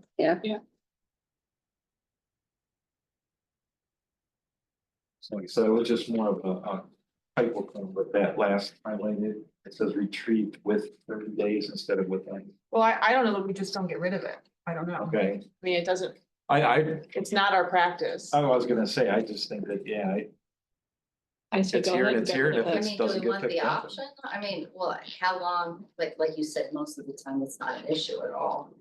But if we were to happen to throw something out, Yeah, and 'cause somebody I, comes back and says, well, where is my son's? blah, blah, Legally, we blah." could have gotten rid of it in 30 days, so. I don't know, I'm just. I did the correction on the word too, but I also asked, really do we do this? No, but it gives you the option instead of, Yeah. if you don't have a date that you can get rid of it, then you have to hold it. Like, I mean, What's reasonable? You're the ones who are holding them. Yeah. Again, Got one.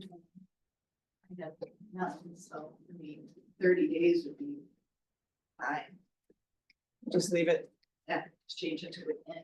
cause then you can keep it longer than that. It's just Right, that, and, but but if you, Yeah. if somebody comes back and says, well, why did you?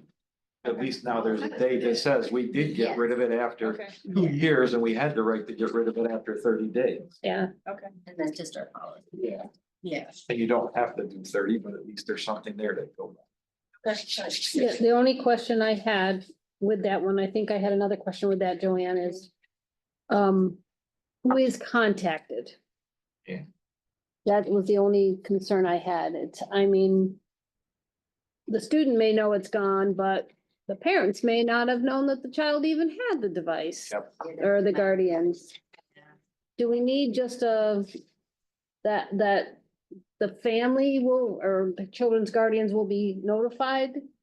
If it's left after so many days or something? I'm not sure. I'm just throwing it out.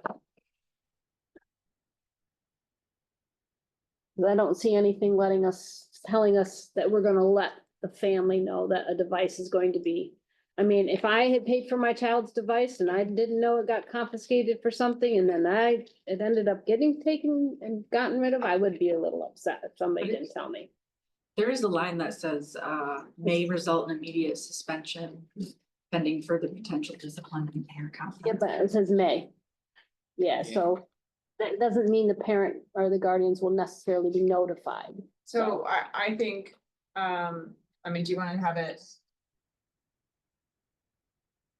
Something like any device, not retrieved within 30 days shall be subject to disposal After after. proper notification to the Yeah. legal guardian.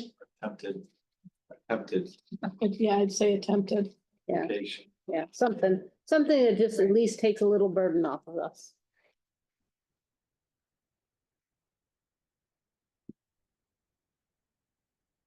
Thank you. Yep. Anything else we wanna look at on this one? Okay, for first reading, all those in favor? Aye. Any opposed? Any abstain? Professional growth staff development. May I have a motion? So moved. Thank you, Chris. And a second? Second. Thank you, Benny. Okay, so the professional growth, there's not. The only change to the, I'll read it to you, it's very simple, the same as the version that I gave you. Chris did have some questions about this.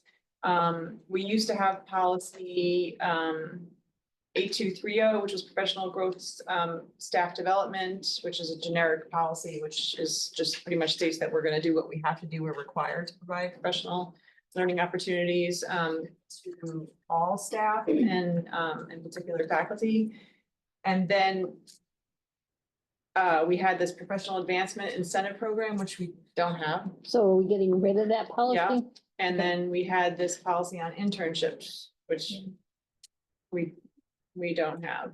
No, No more internships. no, Well, we have, but not like this.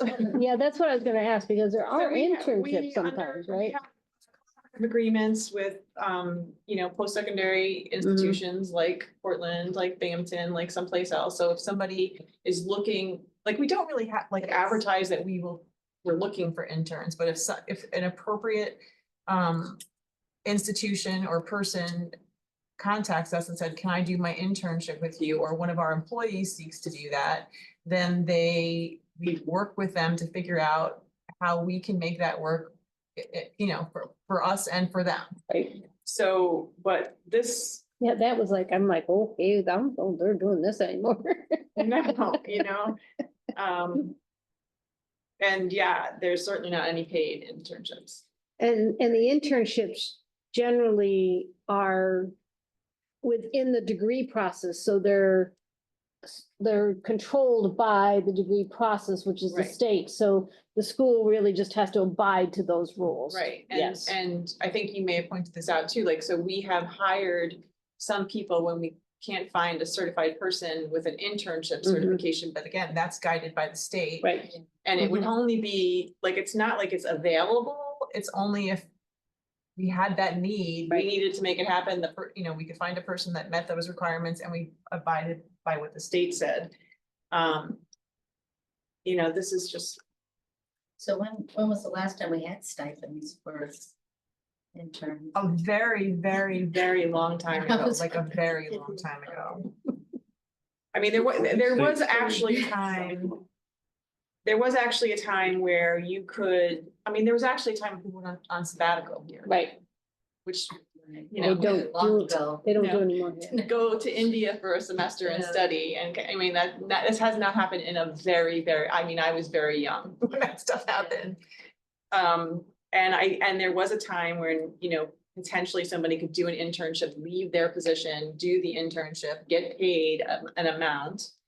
But that it's, Long gone. I hate to exaggerate, but it's a very long time. Yeah, even with the state bringing back some of the internships, they're all connected to getting degrees now.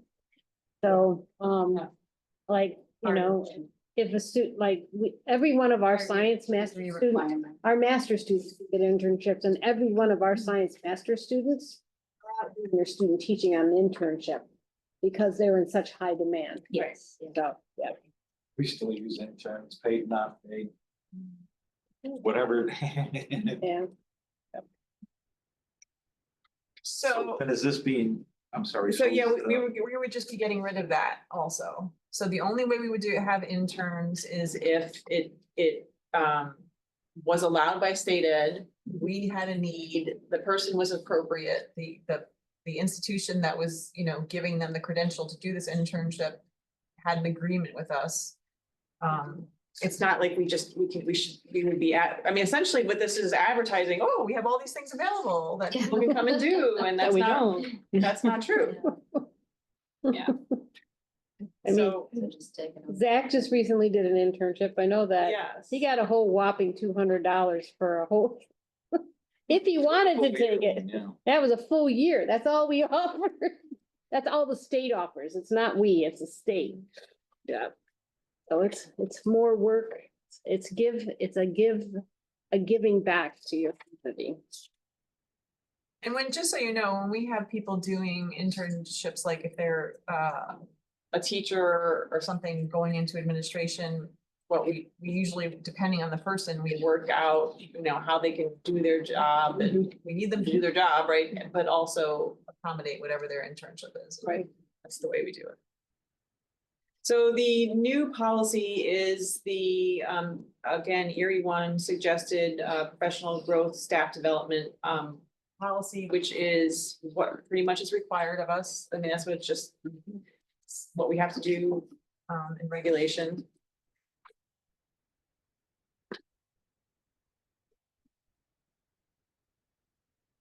Right.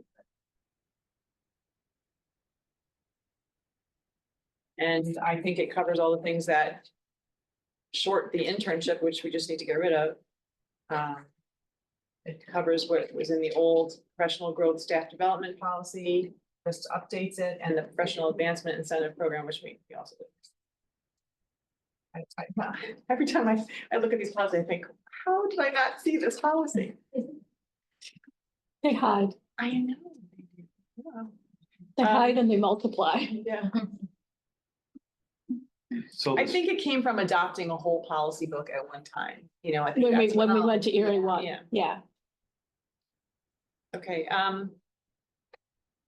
so any other, so we're getting rid of the professional growth staff development as well. we're getting rid of all the, no, that's the last one there, which Okay. is Sorry, dated that's, 2024, which will now be dated 2025, is the one that we will keep. okay, because I had a question Okay. about that, or there was Thank you. something in there that, Okay. so, below the lettered, bullets. Mhm.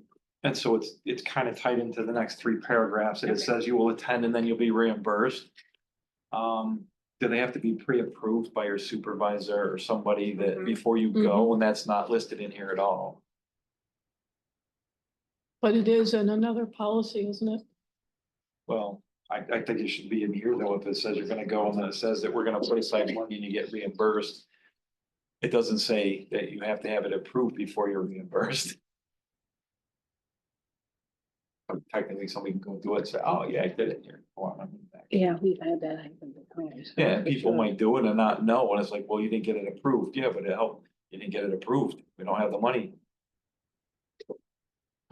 So it Sorry. says, I mean, this could be more clear, but it says incurred in connection with attendance of conferences will be in accordance with district documents which address conference attendance and expense reimbursement. So I think that district documents outline the fact that you have to be You have approved. to. Yeah. Okay, But we can say, we can make it more clear. Including the approval You can process. say reimbursement to staff members for all approved actual and necessary registration fees. yeah, or if they Yeah. filled out the form, I mean, Yeah. if they didn't do what they, But I think you're right, there, you can't say approved enough. When it comes to money. Yeah.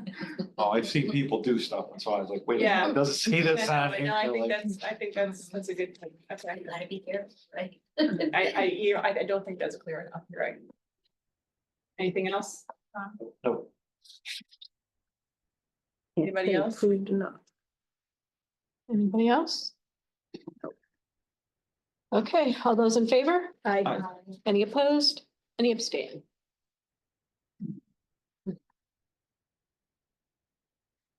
There are no policies for second reading. This brings us to our first opportunity for comments from the public. Each speaker will be limited to a maximum of 3 minutes and the entire public comment period to a maximum of 30 minutes. This may be waived by a majority vote of the board. The board requests that each speaker stand, states their name, residency, and topic of discussion. By law, the board will not permit any public statements regarding individual students or employees. Please be advised that while the board takes public comment very seriously, we are not allowed to comment or respond during the meeting, as this is our opportunity to hear from our stakeholders. Items brought up to the attention of the board will be taken under consideration for future responses or action, or the proper staff member will get back to you at the appropriate time. There is also a second opportunity at the end of the meeting. Is there anybody who would like to speak this evening? Okay. Commendations. Commendations, first of all, the beautiful artwork Mhm. around the room.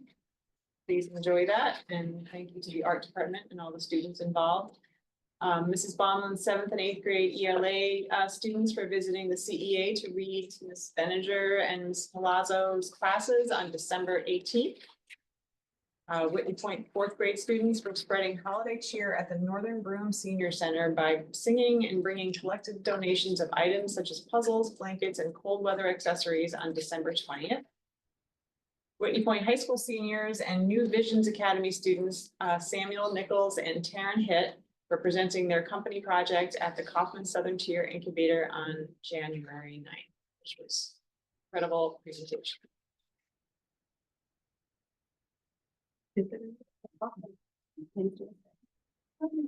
Okay. Old business, there is none. We did the presentation. Consent agenda. May I have a motion? So move. Thank you, Tom. And a second? Second. Thank you, Chris. All those in favor? Any opposed? Any abstain? New business, application for tax corrections. Total warrant changes, $23,804.90. May I have a motion? So moved. And a second? I'm sorry, I didn't, It was Molly. no, it was Aubrey. I mean, it was Aubrey. I pointed to Aubrey and said Molly. We're doing great here.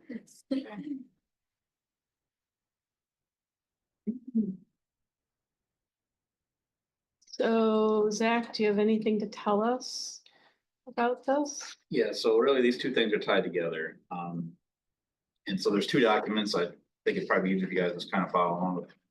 This is the refund credit property taxes. The next document, this is the unpaid tax report. So really, we've had these corrections, like always, month to month as things pop up. This year was probably one of the weirdest years I've seen since I've been here, which is never a good thing. So back in September, we were aware of some issues, specifically in the town triangle, where for whatever reason, there was a substantial amount of exemptions not applied correctly on tax bills. The county, they initially told me, it's a variety of factors. The state comes around and they asked for some re-verification. They were doing some things. So, if there were corrections, it's because probably the seniors or those people that were supposed to get the exemptions didn't fill out their paperwork timely, blah, blah, blah, blah, blah. So that's what they told me in September. And then in November, or like early December, they gave me, after the collection period, like they always do, their final tax collection total. And this one was surprising because it had $114,000 in warrant adjustments, which I've never seen before. So what that typically is again, when we go through and we approve these month to month and I say, it's okay, we have a budget for a certain amount of these, whatever. We budget 12,500. So again, initially, as a sticker shock, I asked all the important people I could think of to try to figure out what was going on. It took me a few weeks. I asked attorneys, legal, what was our recourse. I talked to the state, the county. Long story short, I spent a lot of time on this. The state has a star unit. They, again, when there is a misapplied exemption, what typically happens is that they would tell that homeowner to basically pay a full bill. You figure out the exemption, make it right.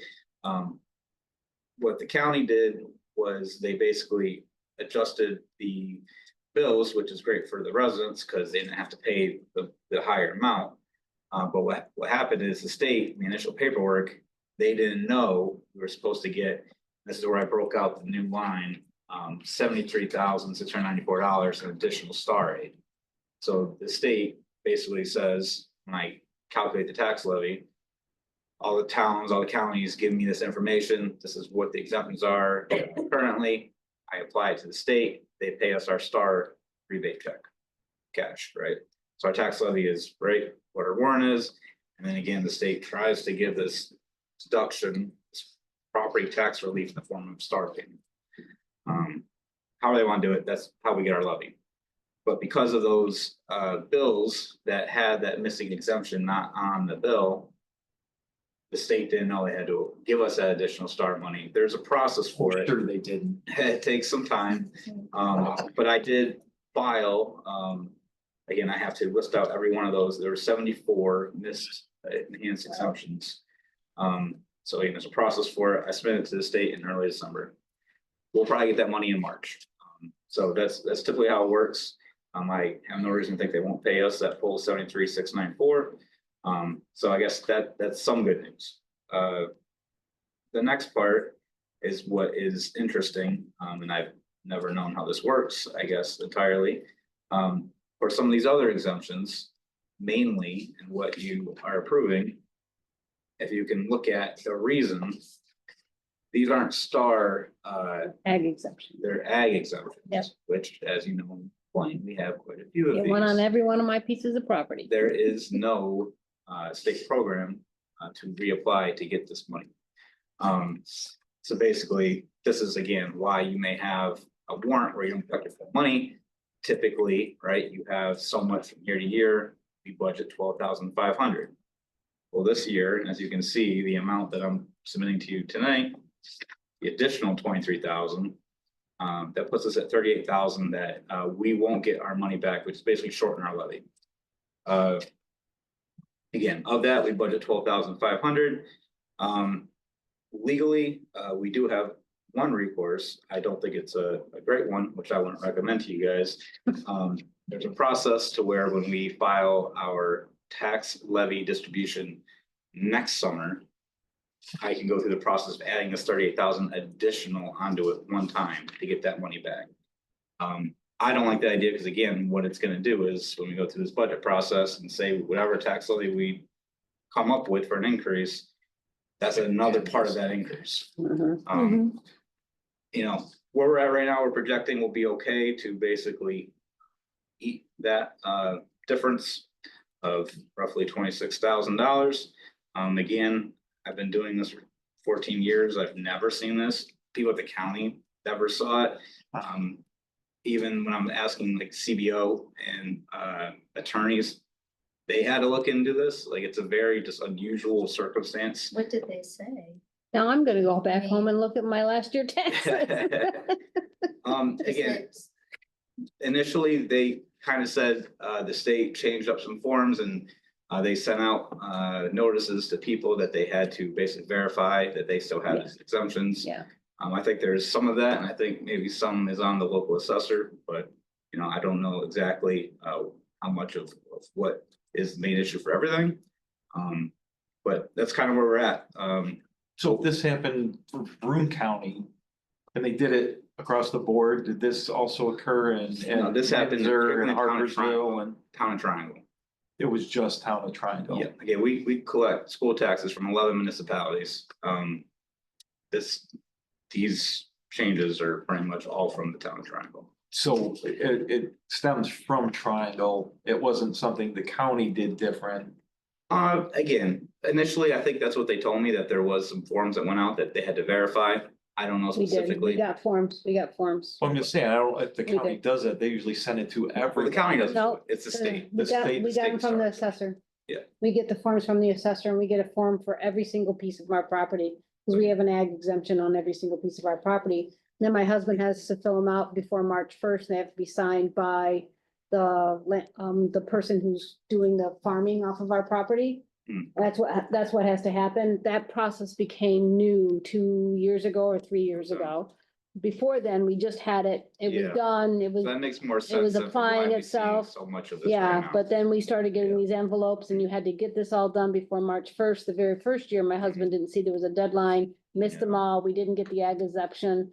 And last year we did it. In fact, he's just in this one this year I'm too. glad you're here So, tonight, because that gives me more information too. so that's what's been happening. Okay, So, yeah. so they have neighbors, they have ag exemptions, Yeah. and there's no ag going on in their No, property. and I have no, again.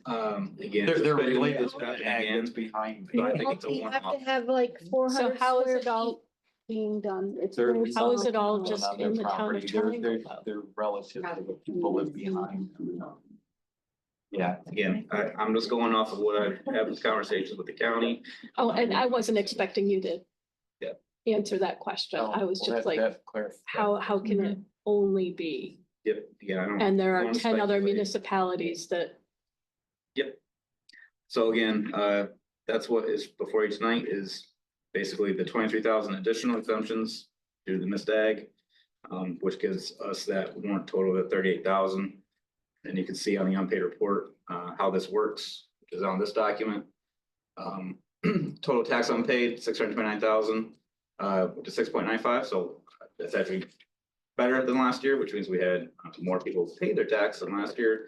And what happens is, in January, a few weeks here, the county, they'll add that to the town tax bills for all the delinquents, but they pay us, so we get whole. So the county will pay us that remaining $629,000. The star reimbursement I previously filed is a $1,088,000. You can see compared to the last 2 years, it is significantly less, right? But we will be getting, we better be getting that 73,694 from the state. And then again, that is where the warrant adjustments are that, again, we're out of that this year, which again, I think will be okay. And that's how you reconcile with what we collect for school taxes and the library tax. Any questions? So legally, even though we said by law, we have to receive that and we don't, that's still legal? Well, legally, we issued the warrant The for the right. collection of. Okay, so the warrant went out. It doesn't matter if we get it or not. It's just that we asked them. Well, we could, again, we Yeah, could make the right. decision to re-levy those missing funds. Okay, I don't want to put that back Oh, no, on no, no. everyone just because of, you know. so I this- guess looking at this again too, I mean, if this happened in Triangle, there is a possibility it could happen in. This could happen again this next year and Lyle I or. don't think so. Again, I think, again, as Chris said, this was kind of a new thing with the state and it makes sense with what the county was trying to tell me. That they had to do a re-verification of these exemptions and, you know, for whatever reason, Town Triangle seemed to have the majority of the ones not back in time. My husband actually didn't even understand what was supposed to be happening the first year we got it, which would make sense, because this 2024 would be 2023. You do the paper year work a year before you get the exemption. Yeah. So that makes sense, and he just, But I mean, if the state's doing it, there is a possibility that it could go out and then people in Lyle will go, hey, wait a minute. that's the Yeah. town assessor's job, so I don't know.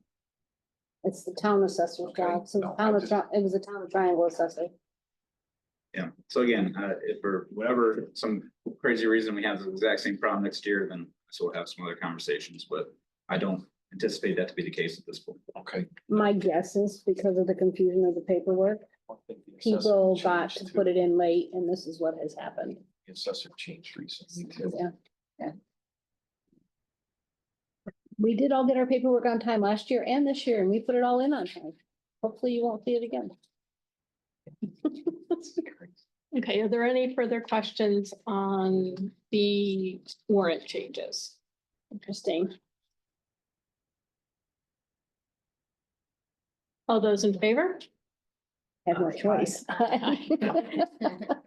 Any opposed? Any abstain? I'm gonna take a second and let the student who's here bring up your paperwork so we can sign off on it, so you can actually go home. Please make sure your name and the meeting is on there, because we all hesitate to sign a blank document.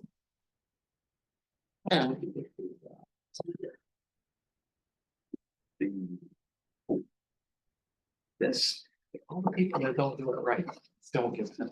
There you go. So, you know.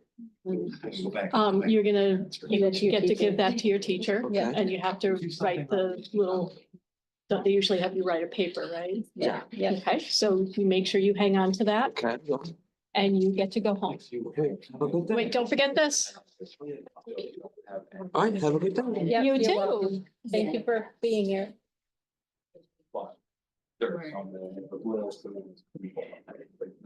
Okay, so we need a motion on the unpaid tax report. So move. Thank you, Chris. And a second. Thank you, Aubrey. Do we have any questions on that, or was Zach able to satisfy us with everything all at once? No, but no. I don't know. No, if you're confused, then I'm out. Well, no, I'm just saying, did anybody think of any other questions no. about this? Okay, so all those in favor? Hi. Any opposed? Any abstain? I will say, Al, instead of sending us 7 envelopes with 7 documents this year, sent us 2 envelopes with them put together, so they didn't have to spend so much money on mailing. Bad day six.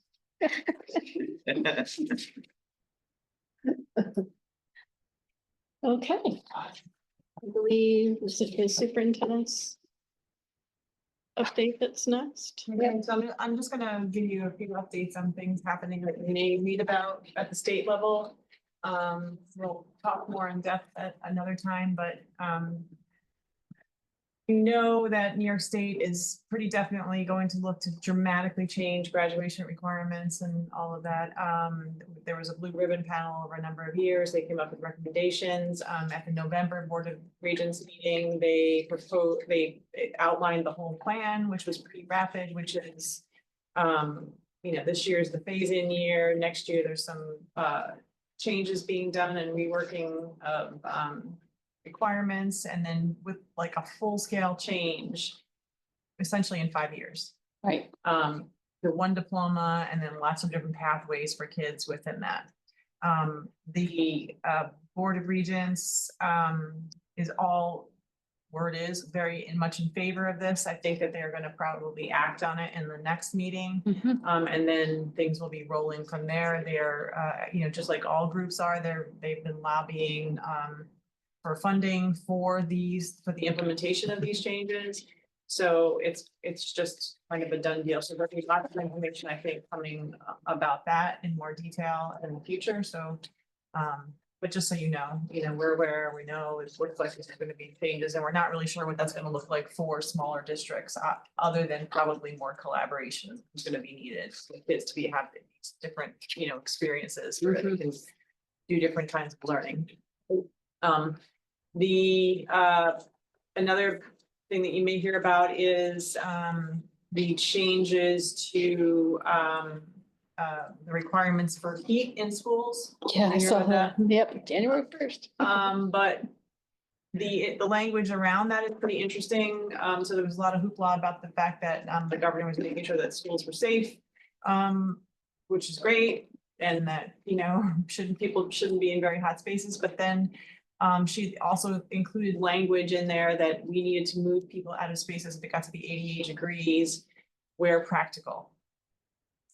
So what does that mean? We don't really know. So if it gets to be 82 degrees, we have to have mitigation plans, which are things like the things that we do. We close shades, we fans, we turn down lights, do things like that. But if it gets to 88, essentially you need to move people out of spaces. But again, it says where practical. So we don't really know what that means. What that means is it makes her look good that she's acting on it, but the schools can't implement it, so that's what that means. Well, I will, it is, if the problem is it changes the conversation, suddenly it becomes not okay to be in those No, spaces. And it is, we have parts of our district that are unbelievably hot and, so, and we're gonna have to submit some plans about what we're gonna do in those situations. So, if we get like some really high heat days, like we had at the end of in June last year, I mean, we may have to move people to other, like have a big thing in the auditorium in the TRA or something, things like that. I don't know. But, moving forward, when we're looking at projects, probably Air gonna be conditioning. thinking about air. It's very, very expensive. Yeah, in talking All to districts are schools in doing the area, that. the dollars that are being spent on putting air conditioning in school districts is just really unbelievable. And then I think probably the only other big thing, two things. One is that you may also hear about the requirements that the governor, which we knew that was coming, that we are gonna have to sign off to say that you're using evidence-based practices and literacy instruction. I just want you to know that we are way ahead of all this, and we'll be in fine shape, that we have to audit our systems, but we've made dramatic changes to instruction in the elementary years, and we're making changes, up into the TRA too. So we will be doing that. And then the last thing is just about the state budget. There's been a lot of concern, last year the governor had said that she was gonna get rid of some protections in place. A lot of districts that was looking really pretty rough. She also said this is not sustainable moving forward. And so there was a lot of concern about what's gonna happen, what she's gonna propose, and we don't really know yet. She's not really saying, except for the fact that, one, I think it's an election year for her. And two, word is that she's sort of pausing and waiting to see what happens at the federal level. Like she doesn't wanna, I think, pull, the funding out from schools if at the same, there may be federal changes that will impact schools financially too. So the hope is that this year will be maybe on fairly solid ground, and then we're gonna have to see what happens after that. So because we'll be talking next meeting about rolling into budget season. New director of education. Okay, that's it for me. Okay. Any takers for the second comments from the public? Okay. Board of Education comments. The only thing I have is that I think we need to figure out when we're gonna look at our board goals, because we did say in our That's- that- plan. that's You got next. it down here, okay. Yeah, Good. so just, are there any comments by the board members first? Oh, just like the way we started out today. Yeah, Yeah. absolutely. That was. That was a lot of I fun. enjoyed that a Yeah. lot. Both presentations were very. Yep. Now the goals. Which way do we want to do it? Sorry about it. Well, we have our goals. Yeah, I know, but we said that we would check in on them in January and see how we were proceeding, what we're doing, and then I know we have to start putting stuff in. Board docs, I know Stacy said that you have to do something next. She. emailed I you. did do it. Okay, Yes. where else at? So now the goals need to be put in there. Okay, Stacy doesn't have the power to do that, nor do I. I can grant her the power, but I think you have the power to do it. So if you. if I do have the power, I'll do it, but Yeah. if not, No, I believe that we set it up so both of us could make, I think, the changes in there. So if you'll check. Yep. If you're not able to, then all I have to do is email Super Val, right? And give Stacy permission to enter them in as my proxy. okay, and then we can go ahead and add pictures and comments, so we don't have to feel like we're cramming at the end.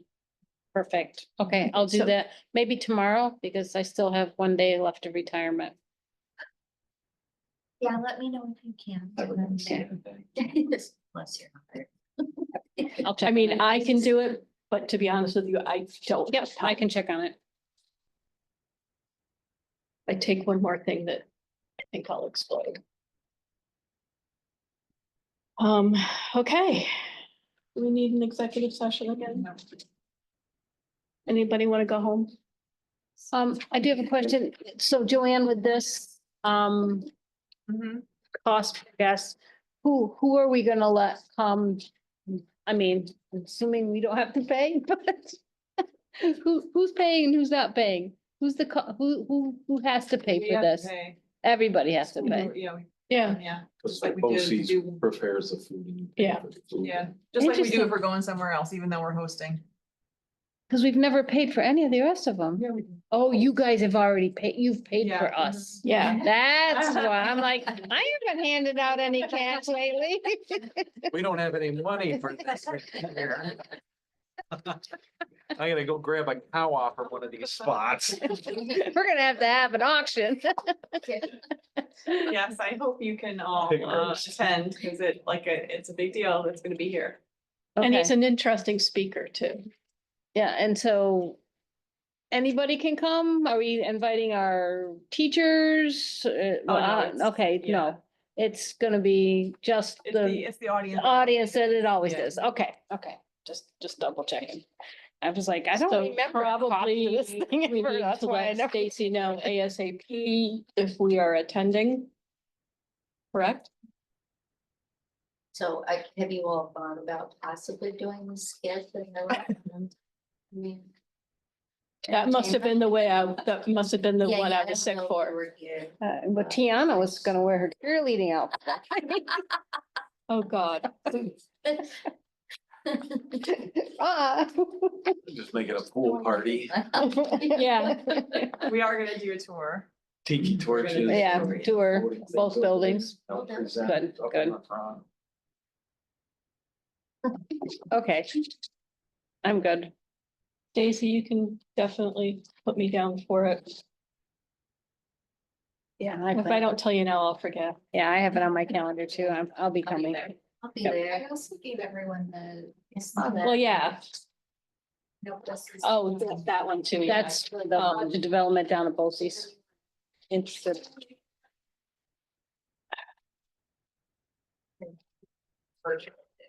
Yeah, they can do both.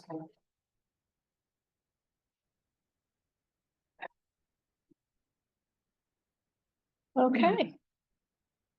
So adjourn the meeting at 8:08. Who's my motion? Moved. Who's my second? Second. Everybody approve? Aye. Aye. Thank you guys all for sticking it out. Joint board, is that March 26th, is that the date? Yeah. 26 or 27? 26.